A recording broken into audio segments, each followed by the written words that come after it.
The rust-covered padlock gave way with a metallic groan as Anna twisted the key one final time. She hadn't been inside her father's hangar in 15 years, not since the accident that had taken her mother. Now, 3 weeks after burying him, she stood at the threshold of the massive structure on the outskirts of New Arizona Colony, breathing in the scent of old metal and forgotten dreams. "You sure about this?" James asked, adjusting his environmental scanner on his belt.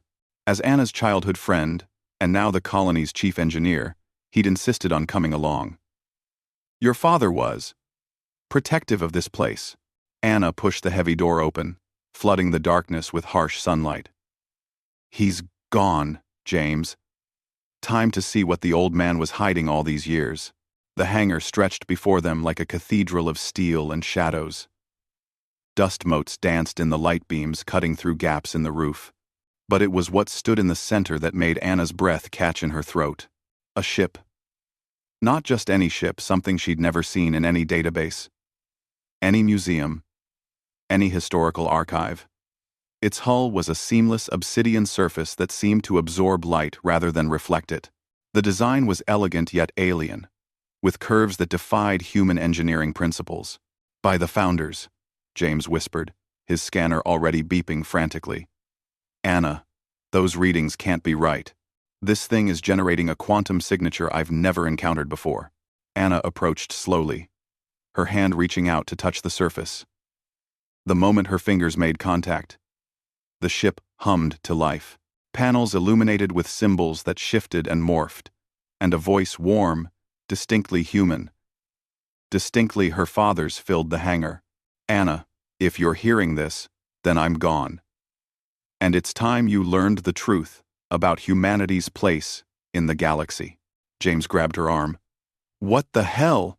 The holographic projection of Anna's father materialized beside the ship, looking younger than she remembered, his eyes carrying a weight she'd never understood as a child.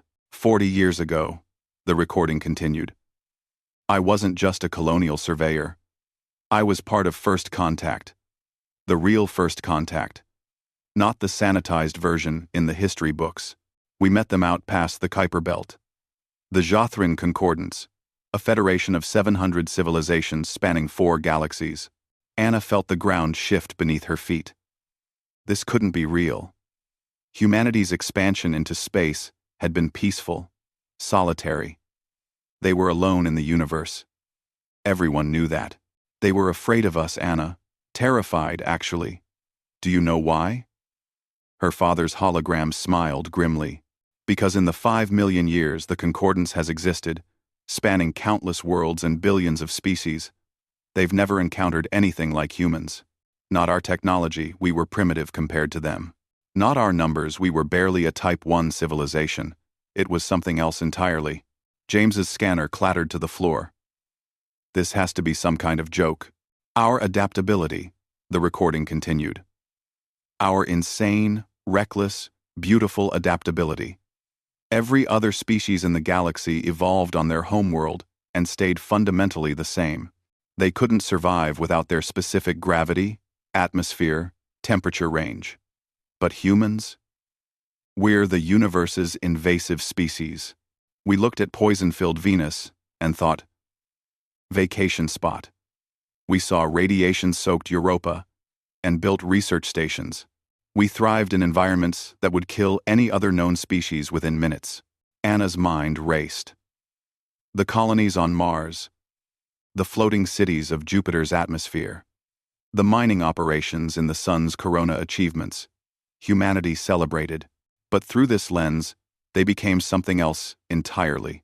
"The Jothrin gave humanity a choice," her father's image said, his expression growing dark.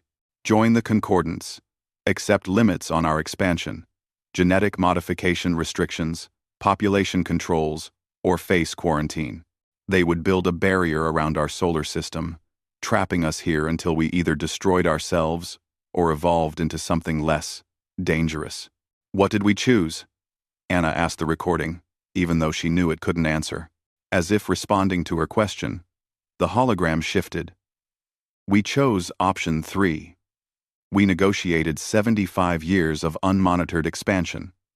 Time to spread across the stars before they could contain us. Time to become too numerous, too scattered, too adapted to every hellhole in the galaxy for them to stop us without genocide, something their precious ethics wouldn't allow. James picked up his scanner with shaking hands. That 75-year deadline ends in 3 months, Anna whispered, doing the math. Her father had been 22 at first contact. The timeline fit perfectly. The hologram of her father stepped closer. This ship, Anna, is a gift from a Concordance dissident. A rebel who believes humanity's chaos is exactly what the galaxy needs to survive what's coming. The Concordance has grown stagnant, complacent. There's something emerging from the galactic core, something that's already consumed 3 member civilizations. And the Concordance's response has been to study it, debate it. He laughed, the sound bitter and proud simultaneously. But humans? We don't debate monsters.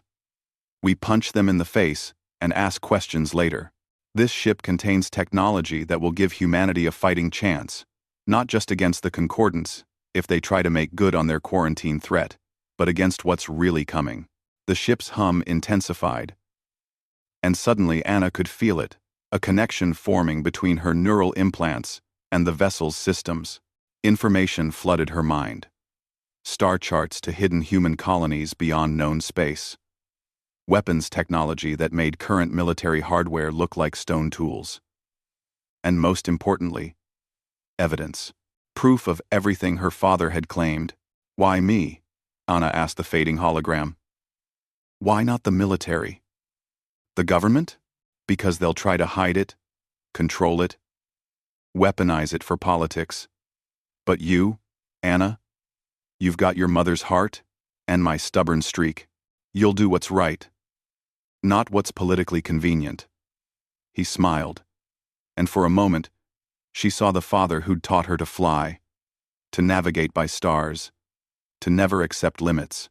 Besides, the ship chose you the moment you touched it. It's been waiting. The hologram flickered out, leaving Anna and James alone with the ship and the weight of humanity's secret history. James broke the silence. So what now? Do we tell people? Do we hide this? Anna looked at her reflection in the ship's dark surface, seeing not just herself, but the billions of humans scattered across hostile worlds. Adapting, surviving, thriving where they shouldn't. She thought about the Concordance's fear, about species that never left their comfort zones, and about whatever was coming from the galactic core. She smiled, feeling something ignite in her chest. The same reckless courage that had driven humanity to touch fire, cross oceans, and reach for the stars. Now, Anna placed both hands on the ship, feeling it respond to her touch like a living thing. Now we remind the galaxy why they were right to be afraid of us. And then we save them anyway, because that's what humans do. The ship's systems fully awakened, bathing the hangar in brilliant light.